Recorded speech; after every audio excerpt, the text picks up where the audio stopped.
ایک دور دراز پہاڑی گاؤں میں ایک لڑکی رہتی تھی جس کا نام نورین تھا۔ نورین پیدائشی طور پر اندھی تھی، لیکن اس کی روح میں ایسی روشنی تھی جو بینا آنکھوں والوں کو بھی نصیب نہ تھی۔ وہ نازک نرم مزاج اور بے حد مہربان تھی۔ گاؤں کے لوگ اسے پسند کرتے تھے کیونکہ وہ ہمیشہ دوسروں کے کام آتی تھی، خواہ خود مشکلات میں ہو۔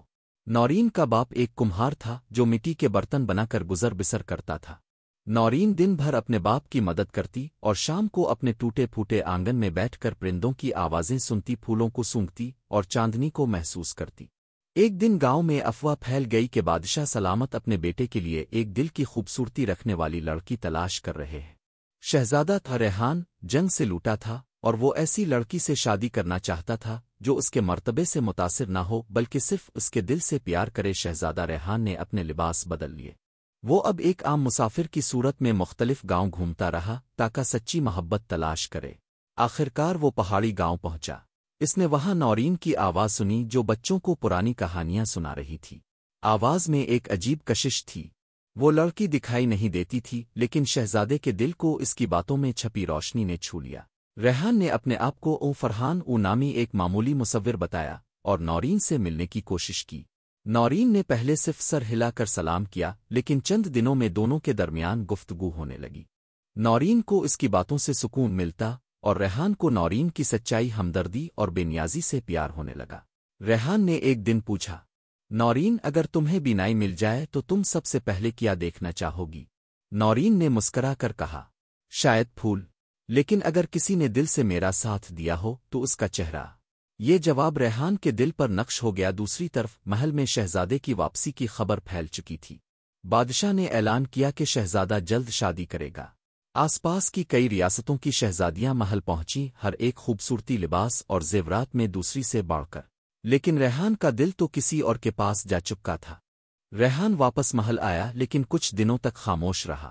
بادشاہ نے کہا، بیٹا کیا تم نے دل کی خوبصورتی ڈھونڈ لی؟ ریحان نے جواب دیا، جی، لیکن وہ نہ شہزادی ہے نہ محل کی رہنے والی۔ وہ تو ایک اندھی لڑکی ہے جو گاؤں میں مٹی کے برتنوں کے ساتھ زندگی کی خوبصورتی تلاش کرتی ہے۔ سب حیران رہ گئے۔ بادشاہ نے ناراضی ظاہر کی، بیٹا اندھی لڑکی، کیا وہ تمہیں کبھی دیکھ بھی سکے گی؟ ریحان نے جواب دیا، ابا حضور، میں چاہتا ہوں کہ مجھے میرے دل سے دیکھا جائے، چہرے سے نہیں۔ نورین مجھے بینا آنکھوں سے نہیں، بینا دل سے دیکھتی ہے۔ بادشاہ خاموش ہو گئے لیکن ایک شرط رکھ دی، اگر وہ لڑکی 3 سوالوں کا سچا جواب دے سکے تو میں اجازت دوں گا۔ بادشاہ نے نورین کو محل بلایا۔ وہ پہلی بار گھبرائی لیکن اس نے کہا، میں سچ بولوں گی چاہے نتیجہ کچھ بھی ہو۔ پہلا سوال، اگر تمہیں شہزادی بنایا جائے لیکن تمہیں اپنی بینائی کبھی نہ ملے تو کیا تم راضی ہوگی؟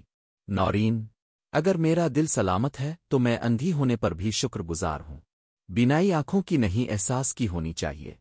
دوسرا سوال، اگر ریحان شہزادہ نہ ہوتا، ایک عام آدمی ہوتا، تو کیا تم اس سے محبت کرتی؟ نورین، میں نے اسے دل سے جانا ہے، نام سے نہیں۔ وہ شہزادہ ہو یا فقیر، مجھے اس کے لفظوں اور احساسات سے پیار ہے۔ تیسرا سوال، اگر تمہیں بینائی کے بدلے ریحان کی محبت چھوڑنی پڑے تو؟ نورین، تو میں بینائی کبھی نہ لوں گی، کیونکہ میں دیکھنے کے لیے نہیں، محسوس کرنے کے لیے زندہ ہوں۔ محل میں مکمل خاموشی چھا گئی۔ بادشاہ کی آنکھوں میں آنسو آ گئے۔ انہوں نے نورین کو گلے سے لگا لیا۔ شہزادے کی نیک نیتی اور نورین کی پاک محبت نے آسمان کو ہلا دیا۔ محل کے بزرگ جادوگر نے کہا، ایسی محبت صدیوں میں پیدا ہوتی ہے، میں اسے دعا دوں گا۔ جادوگر نے ایک چمکتا ہوا قطرہ نورین کی آنکھوں میں ٹپکایا۔ نورین نے اپنی آنکھیں کھولیں اور پہلی بار دنیا کو دیکھا۔ اس کا پہلا منظر تھا شہزادہ ریحان، جو خاموشی سے اسے دیکھ رہا تھا۔ نورین کی آنکھوں سے آنسو بہنے لگے۔ یہ تم ہو؟ ریحان نے سر ہلایا۔ ہاں، لیکن مجھے پہلے جیسا ہی چاہنا، بغیر چہرہ دیکھے۔ نورین مسکرا دی، اب میں تمہیں آنکھوں سے بھی اور دل سے بھی دیکھ سکتی ہوں۔ نورین اور ریحان کی شادی ہو گئی۔ محل میں پہلی بار ایک ایسی شہزادی آئی جو پیدائشی اندھی تھی لیکن دل سے بینا۔ وہ محل کے بچوں کو سچائی، احساس اور محبت کی تعلیم دیتی اور ہر سال اندھوں کے لیے خاص میلہ رکھتی۔ لوگ کہتے تھے، محبت اگر سچی ہو تو وہ آنکھوں سے نہیں، دل سے دیکھی جاتی ہے۔ دوستو، اگر آپ کو کہانی پسند آئی ہو تو ویڈیو کو لائک کریں، اپنے دوستوں کے ساتھ شیئر کریں اور ہمارے چینل کارٹون جالی کو سبسکرائب کرنا نہ بھولیں۔